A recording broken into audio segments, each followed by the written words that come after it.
বেইজিংয়ে এসেছেন। আমরা যে সময় এখানে আপনাদের সাথে কথা বলছি, তিনি এখনও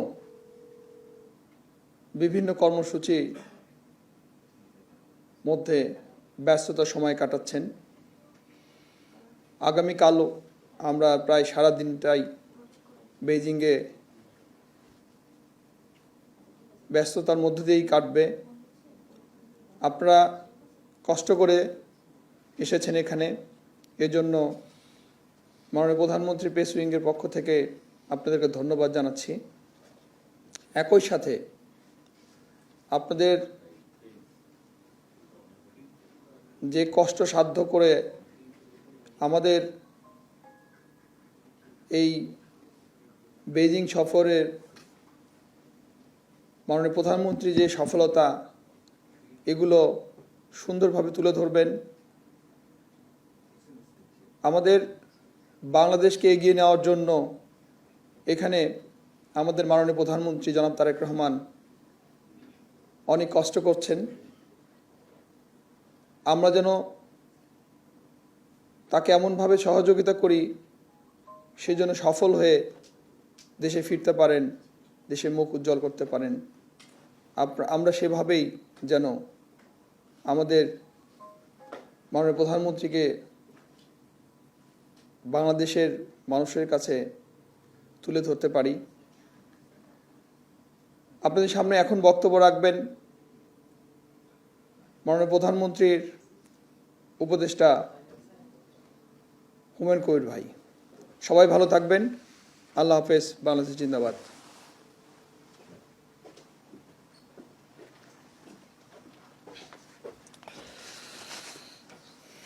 ধন্যবাদ।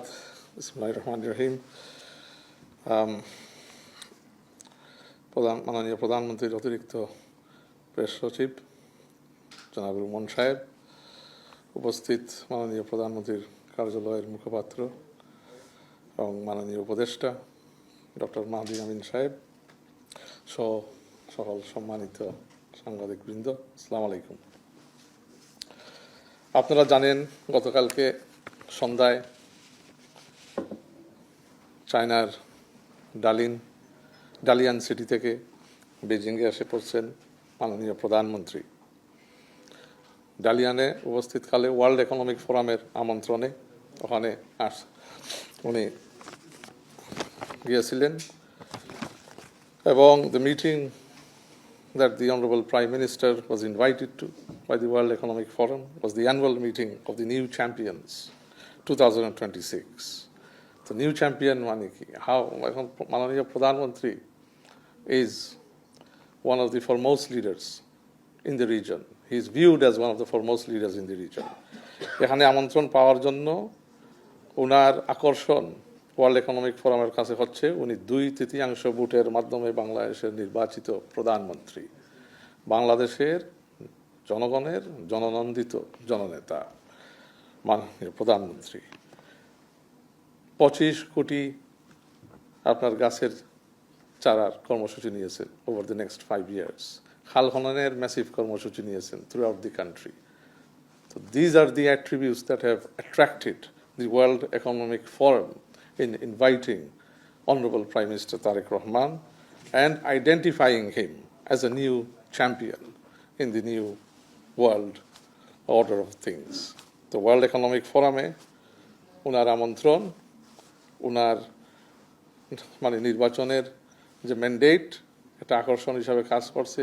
ওনার নিজের ক্যারিজমা, নেতৃত্বর কোয়ালিটি এবং যে কর্মসূচিগুলো উনি কর্মসূচি হাতে নিয়েছেন, প্রকল্প হাতে নিয়েছেন, that are compatible with tackling climate issues, the environment, that has created an attraction in his leadership. Thus he was invited to the World Economic Forum to address a distinguished gathering on climate leadership. এই world economic ফোরামের সাইডলাইনে গতকালকে various business leaders have called on the Prime Minister, which include the China Railway Construction Corporation's chairman. It's a Fortune 500 company. Its chairman called on the PM, showed keen interest to develop Mongla as a economic zone and bring মানে ওখানে Chinese ইনভেস্টরদেরকে মংলাতে নিয়ে আসা। আমাদের prime minister asked the chairman to utilize Bangladeshi skilled workers across the 150 countries যেখানে তারা recruit করে, তাদের project আছে, কাজ আছে। And they showed they showed very keen interest in recruiting Bangladeshi workers or workers from Bangladesh.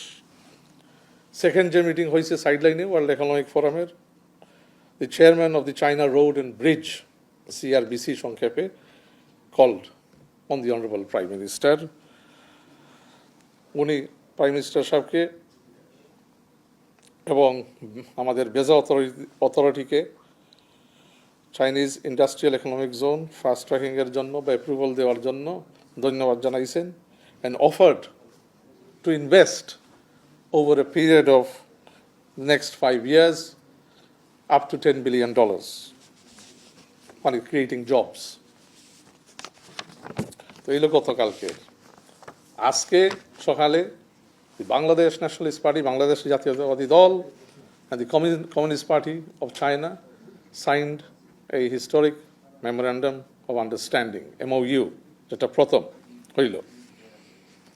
This memorandum of understanding will strengthen party-to-party relations, এবং we will have further exchanges at every level of the party, এবং Communist Party of China at a research center an initiative নিছে for political parties, যেখানে আমরা সমর্থন জানিয়েছি, it's as a good initiative. So it provides the opportunity to continue our historical relations with the Communist Party of China, which originated from late Shahid President Ziaur Rahman's initiative in building party and government engagement with across the board with China. আপনারা দেখছেন যখনই honourable prime minister move করতেছেন ওনার কর্মসূচির মাধ্যমে on the road, on the go, the honor he's getting from the people of China, from the government of China, রাস্তায় protocol দেখছেন কিভাবে মানে ওনার সম্মানে বেইজিং শহর মানে বেইজিং সিটি মোটামুটি ওনারা মানে সাইন পোস্ট করে রাখছে for his movement, for his quick movement, for his smooth transition from one meeting to another, one engagement to another. তো এই জিনিসগুলো দেখেন দেশের ভিজিবিলিটি সম্মান কোথায় নিয়ে গেছে। তো আমরা দেশ হিসাবে মানে সম্মান বোধ করি, এবং দল হিসাবে বাংলাদেশ জাতীয়তাবাদী দল we are proud of this visibility and this honor given to our Honorable Prime Minister by the government of China. আজকে প্রধান অতিথি হিসেবে মাননীয় প্রধান অতিথি Bangladesh investment authority development authority BIDA যৌথ উদ্যোগে with other Chinese business authorities আপনার এটা প্রধান অতিথি হিসাবে ইনভেস্ট বাংলাদেশ ইভেন্টে বক্তৃতা মানে রেখেছিলেন। So what the Prime Minister emphasized, what the Honorable Prime Minister emphasized on to Chinese investors is that we are opening up Bangladesh's economy to foreign investment, and we will make it easier for doing business in Bangladesh. We will facilitate, the government led by Honorable Prime Minister Tariq Rahman will facilitate investment opportunities for Chinese investors. এবং Bangladesh Investment Development Authority also soon will be opening an office in Beijing to facilitate trade and investment between the two countries. এবং licensing, when he emphasizes the licensing process for new businesses, মানে এটা 15 দিনের মধ্যেই foreign ইনভেস্টরদেরকে করে দেওয়ার সুযোগ ব্যবস্থা করে দেওয়ার, যাতে